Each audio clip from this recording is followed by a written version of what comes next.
So Dale and I have been practicing social distancing for quite a while. Yeah. On the couch. Yep. And now, I think we're pretty turns safe. out it's the right thing to do.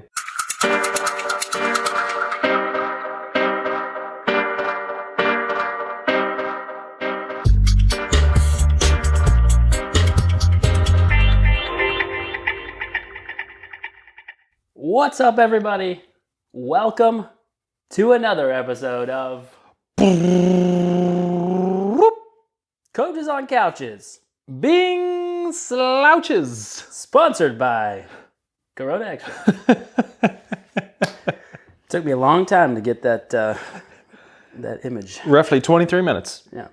Since we are 23 minutes late to the party. So we're on a Friday episode. Friday the 13th. Oh, is that right? Oh, man. Well, we'll hope for the best on this one. Fingers crossed. So today we're going to talk about, amidst all of the coronavirus, COVID-19. Oh, COVID. Everything's getting canceled. Yeah. Races are getting canceled all over the world. Big races. There are running lists on the internet of all the events that have been canceled. Which is pretty much most of them. Yeah, most of them. So, including stuff that we were planning on doing and our athletes were planning on doing. So yeah. a timely thing here. Yeah, so we're going to talk a little bit today about what to do if your event does get canceled. And how we can deal with the grief and loss that comes with it. Yes. But first, I'm Coach Dale Sanford. I'm Coach Bryant Funston. We are the co-founders of BPC Performance Coaching, where we specialize in helping time-crunched athletes optimize their busy schedules so they can maximize their athletic performance. Every BPC coach is trained in our 5 pillars coaching system that has been developed over the last 3,961 days through our work with athletes of all ages and ability levels, from fresh off the couch to world championship competitors. You can find out more about BPC by going to buildpeakcompete.com. Check us out on Facebook and YouTube at Build Peak Compete. There we go. Struggle bus. And that Corona's distracting me, man. And all up on that Instagram at BPC Performance. There you go. Bam. We're struggling here already. People. It's Friday the 13th and the coronavirus. So Dale and I have been practicing social distancing for quite a while. Yeah. On the couch. Yep. And now, I think we're pretty turns safe. out it's the right thing to do. It is. We're pretty safe. I feel pretty safe over here. We got a Corona bottle between us. We're good. Yeah.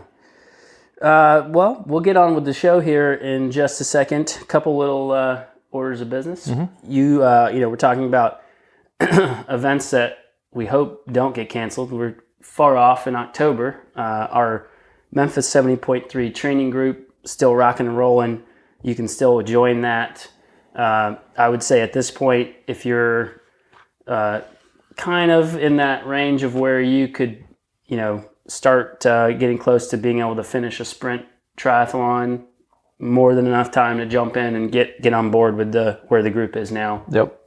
The group's still like under 8 hours of training a week. So, yep. And that's swim, bike, run, and strength.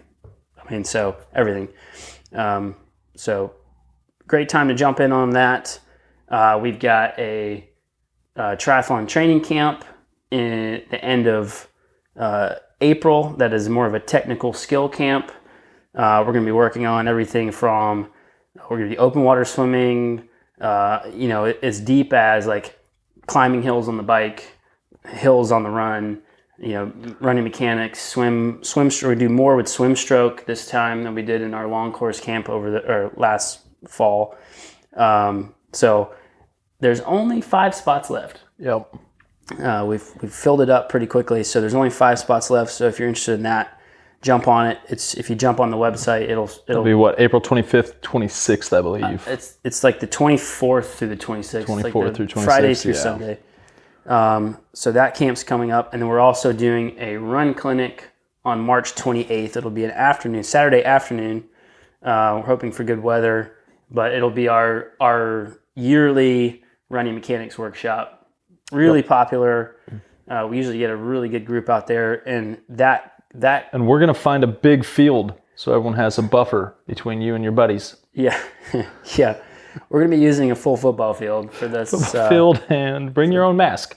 Yeah, these camps are super popular, and we go out for about 3 hours, and we work on basically we run through everybody through our crash course, which running crash course we've been using it for years now to kind of set in the basics of good running mechanics, and then we'll do a little bit more work with the fun stuff, bring out some toys, and work on stride length and stride frequency. So those are really popular and really fun camps. So just jump to the website and check those out if you're interested.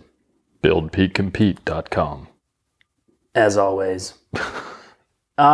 So before we move on too quickly, we got to get the old shout-outs in. Shout-outs.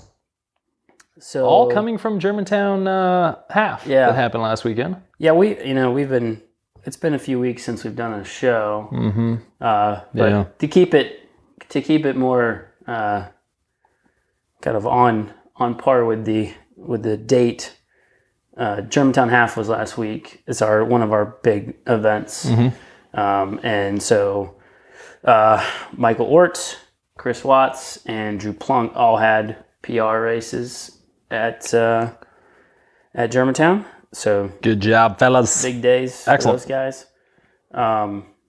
Any other ones?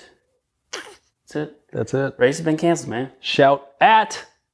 Got the shout at today. Brought to you by coronavirus.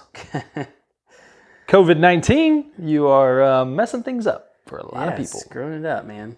Mm-hmm. You know what? And in all seriousness, I mean, the fact that an event is canceled is far less than...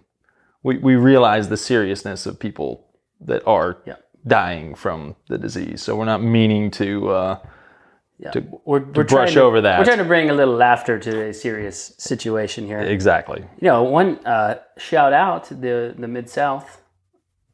Old gravel. Land run. Formerly Land Run. Mm-hmm. Still going. So, ain't scared. Ain't scared at all. And we got a few folks driving over right now. Yeah. So good luck to Hart Robinson, David Collins. Yeah, good luck, guys, to everyone going over and doing for sure. South there. Cool. All right. So, your race. You got the news. Got the news. You got the bad news. You got a text yesterday from one of my athletes. Oh, man. Bad news. Been training diligently for 20 weeks. The Ironman put out their statement this morning about the things that they're doing and the possibility of races being canceled or postponed or whatever. The Giro has now been postponed. Tirreno Adriatico has been canceled. Yeah, we could be here for hours. I mean, everything. We're losing our spring classics, Brian. They're gone. I know. So, we kind of just want to talk through some first let's start this way here, Bryant. Let's break down the 5 stages of grief and loss. Yeah, we looked these up. We had to look these up. We did. Stage 1, denial and isolation. Yeah, I mean, if it's because of the coronavirus, you're probably doing a little bit of isolation. Mm-hmm. Yeah, exactly. Exactly. You're definitely isolated. You're in disbelief. Can't believe it happened. This virus is... and starting to think through all that work that you had done leading into this, possibly money that you had spent. Which can lead to the second. Which leads to the second one, anger. Where you're just pissed off. I'd be pissed too. Yeah. Some people be like, why'd I do all that work for nothing? We're going to get to that. It's not for nothing. Yeah, I mean, you can't be mad. I mean, let's face it, you can't be mad at the race organizer or anything like that for choosing to, cancel a race when there's something like this going on. And right now it's dealing with the coronavirus stuff, but it's happened before. There's a lot of events, and there's events that are going to happen in the future that situations call for.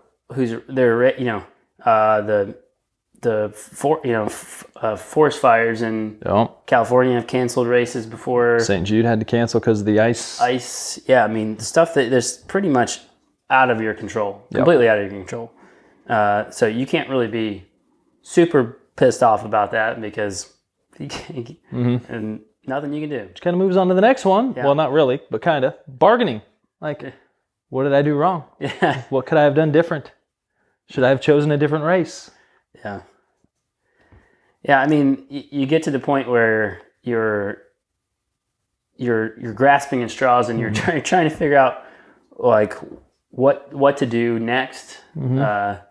You feel like you've let yourself down. You feel like, especially if you have a coach, you feel like you're letting your coach down, or like all those people who, like, you know, if you're a training poster, if you poster training online, all those people who are giving you kudos and comments, you know, for weeks. Yep. A lot of excitement's building. Yeah. You know, when you get close to that goal event, there's a ton of excitement. Nerves, obviously, which can make things even worse right now. You know, you find out it's canceled, and all that nervous energy as well is kind of going into this. Which leads to the next. Depression.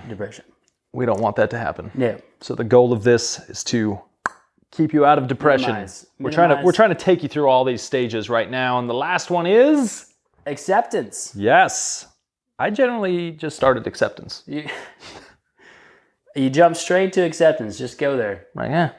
And really, at this point, if your race has been canceled, like, you have to understand there are a ton of races, ton of options that are just as good. If you really, it's depending on what the race meant to you, I guess. So if it was just, you know, especially in the case of like a marathon or something like that, if it was just finishing the distance and knowing that you can, you know, that you could do that, you can still do that.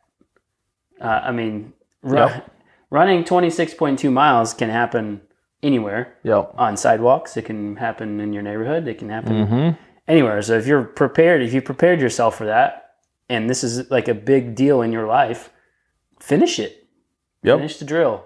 Finish the job. Yeah, that's actually point number 4. Hit it on your own. Yeah. You can go out and do this. And I remember this happened at St. Jude a few, I forget what year that was. 4 years ago, maybe? Yeah, the ice.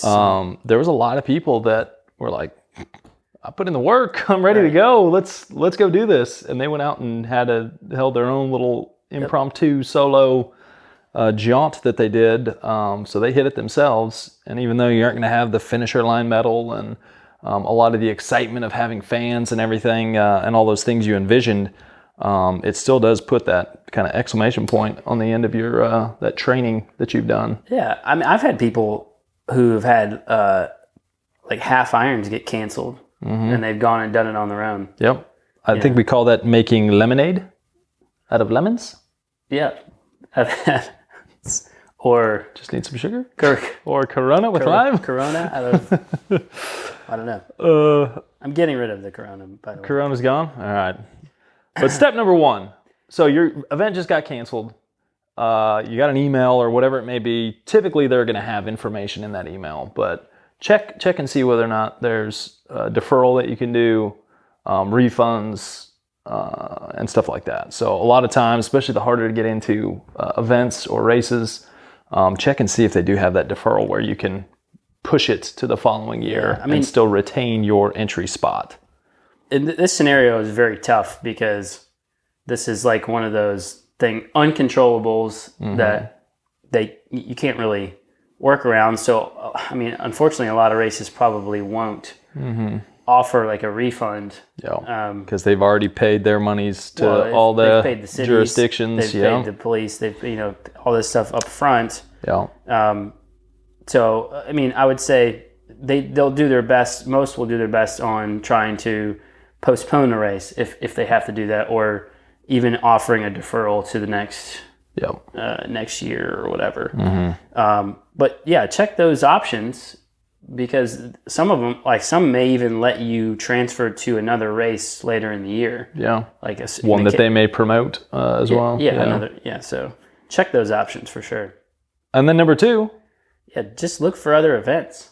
Yeah, that's the big thing. Like you've put in the work. You know, what other events are fairly close, you know, to like, especially if you were kind of charging up and quote unquote peaking for a race, you know, what other races are within a few weeks that you could, you know, stay sharp and still have a good performance.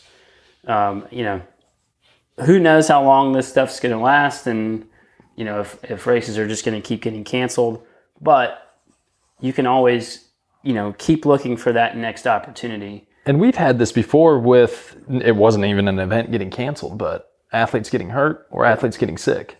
Right. Where it's like, okay, well, you can't do that goal event you had, but you've still put in a big giant block of training. Let's adjust, let's adapt, let's find something that's 3 weeks out or 4 weeks out or 5 weeks out, depending on the situation. You know, if you're someone who's primed, it's not because of sickness or injury or whatever that you've lost the event that you're planning on doing. Is there one the following week? Is there one in a different region that you could get to that maybe still has it going? It may not be as prestigious as the one you'd signed up for, but a very good option for you to go and put your fitness and your training to the test. Yeah, absolutely. I mean, and there's, like I said before, there's always more races. That you're not like, let's keep it real basically, and you weren't in this hopefully to go and do one event, The one and done. check the box, and you know, go on to something completely different. Like hopefully you got into endurance sports for the health and fitness benefits of it And the community. Yep. And that's really why you're in it. So and if that's true, then any race will do. And so just keep looking and you'll find one. And especially if you were going to go to the races with like your training buddies or whatever, you know, it's going to be just as fun. You could go and do a, you know, local sprint try with your buddies and just have as much fun, you know, as if you were going to, you know. And we've seen a lot where people have breakthrough performances in low pressure situations. So, you know, building up to a goal event, there's a lot of extra stress and nerves that we found our athletes carry into it, especially if it's a distance or an event you haven't done before. And there's a lot of times where you're going into almost like a train through style race or event where the pressure's low. It's not something you've been thinking about or focusing on for months and months.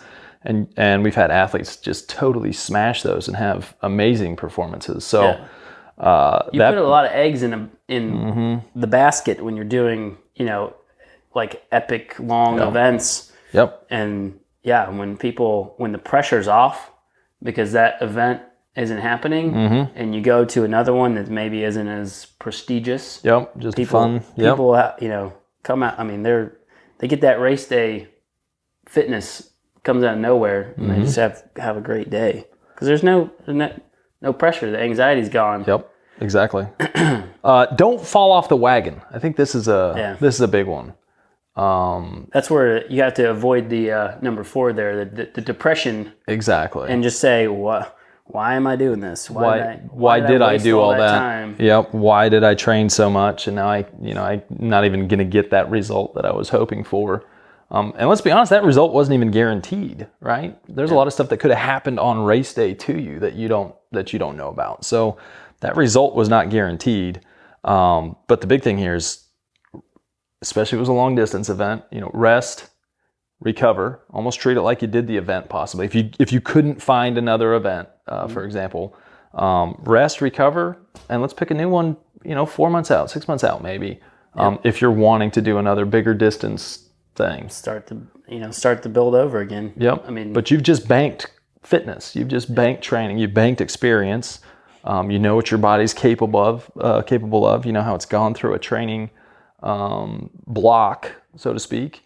And that's just more information and more fitness you'll carry with you the following year to the next event. Most people, like in a scenario where we coach somebody through a full season, if we do this like double peak strategy, generally the second one is the better one because you've gone through the mass of that base training and stuff like that through the first one, and then you've kind of bankrolled that fitness, and now we're just kind of increasing it, taking up another level for the second one. So if you are like kind of prepared for a race right now, don't fall off the wagon because the fitness you've gained right now can easily be rebuilt and greater for another event. You know, however many months down the road.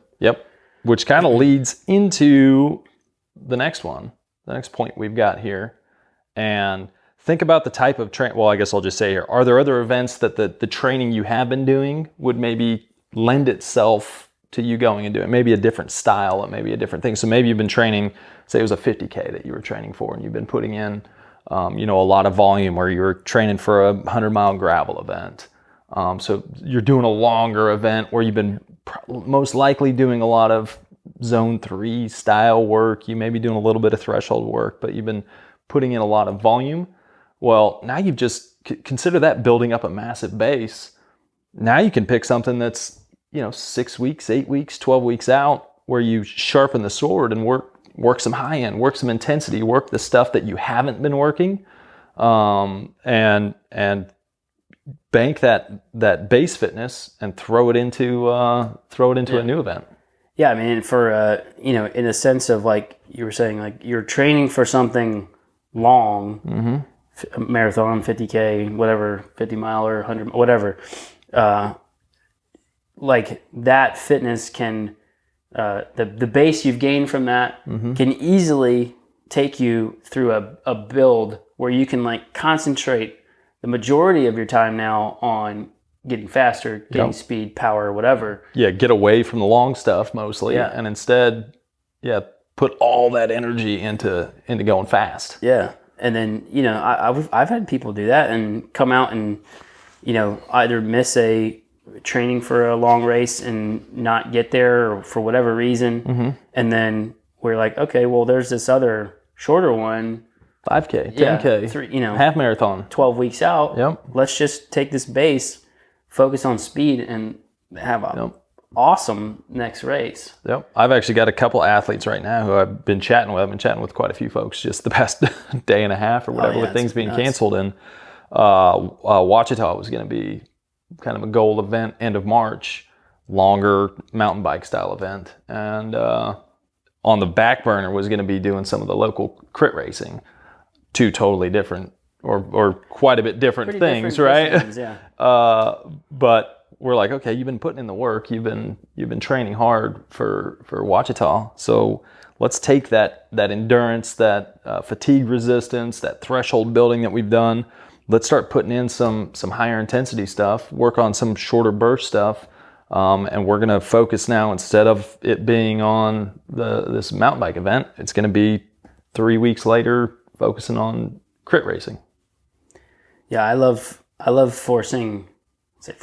I love suggesting to my athletes after a big endurance event, like, hey, let's chill it out and let's just focus on speed. And people make big gains after a post big endurance event very quickly, like on the top end. Because they have such massive fatigue resistance, they can handle big intensity loads, and you can just get in all this good intensity, and boom, boom, boom, things start popping off, and they, now they're the legs are turning over, and this whole thing can work opposite too. We're talking about going from doing long distance to doing shorter distance and focusing on speed. It can go the other way. If you're someone who's been focusing on speed, focusing on high end stuff, this may be a time that you go, okay, well, maybe now I find something that is a longer distance, and I start using this high end I've built to, now I just layer in some long stuff. I've already got the speed I built up. Now I put in that longer block, and find yourself a long distance event that's another 6, 8, 12 weeks away. Yeah. There's options. There's a lot of options is what we're getting at here. That's the point, really. Exactly. No excuses. There are a ton of options. One thing that you do have to consider, though, is like, if the race gets canceled, and you're like in the process of looking for a new race, try to get on it quickly and find that event pretty soon, so you or your coach can reshuffle and plan everything again. Because you can get into this scenario where you're trying to extend your fitness for too long. You're trying to hold on to that peak fitness forever. Like, I'm going to take this. My goal race was in March, but I'm going to take this through August. Like, it doesn't work like that. Burnout. You're eventually going to decline. Yep. So, either try to find that event quickly, or know it's not happening, and rework your training to where you're no longer like focusing on race pace efforts and peaking out, because it's just you're not gonna hold it forever. Exactly. And that's where you get into the most troubles, where you're trying to like keep high intensity for too long. If you aren't going to burn out physically, we've found that most of our athletes burn out mentally. Oh yeah. After 6 to 8 weeks of doing high structure, high intensity stuff. Yeah. And so if you're now trying to say, oh well, there's an event that's 6 weeks away, you've already been doing 6 weeks of intensity or 8 weeks, and now you're trying to push it another 6 to 8 weeks. Yeah. There's a very good chance that you're going to burn out, hurt yourself, mentally fatigue. Something's going to happen. The majority of it is mental. And that's where we want you to rewind and play what we were chatting about like 4 minutes ago about possibly finding a different style, duration, distance event. So now you're working different energy systems and different demands on the body. One major thing that anyone whose race gets canceled needs to do is like go back and just reflect on the work that you've done and the progress that you've made in the however many weeks or months you've been training. Because guaranteed, you started at a much lower level than you are right now. Yeah. And just that improvement should be a big positive, a big, victory in this whole stretch, Definitely. The silver lining is you're way fitter than you were however many weeks, months ago. Yep. You have more knowledge. And even though the race, and that's why it's kind of good to still go and do an event of your own, because you kind of see how you would have handled race day, how your training did prepare you for that event. And now you can go back and look at your training, and this is what we do with our athletes. It's like, okay, well, where were the holes? What could we improve on?